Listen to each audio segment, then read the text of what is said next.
une centaine d'adhérents et on va dire le gros de l'activité se fait avec un noyau dur de 25. C'est de la polyculture élevage, quoi.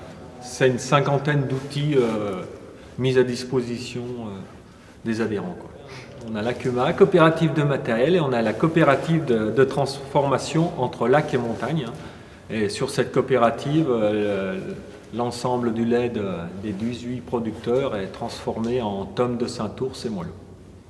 La base de l'alimentation de nos vaches, c'est des prairies naturelles, artificielles, et du foin, et puis les céréales qui sont produites sur notre exploitation, qui font la qualité de ce lait, quoi. C'est vrai qu'on a une CUMA quand même dynamique, qui est vraiment active et qui est à l'écoute de ses adhérents. On essaye tout le temps d'élargir notre parc matériel, de faire du renouvellement.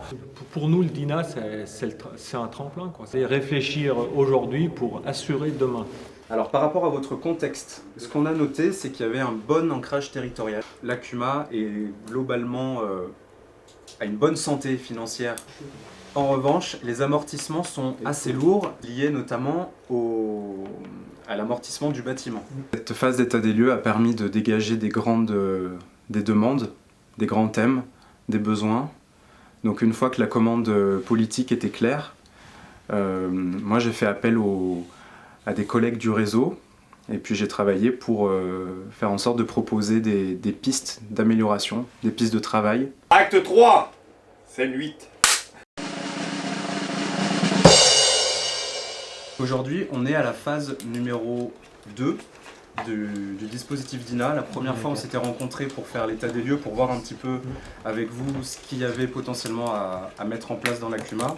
Une réflexion que vous êtes en train de mener sur un poste de salarié. Sur nos exploitations, on a quand même beaucoup de travail, et pour diminuer cette charge, si on pouvait passer par un salariat pour aller faire de la prestation complète, d'épandage de fumier, de semis ou autre. Alors peut-être un jour on aura un salarié. Pas à temps plein, mais il faudra trouver des solutions.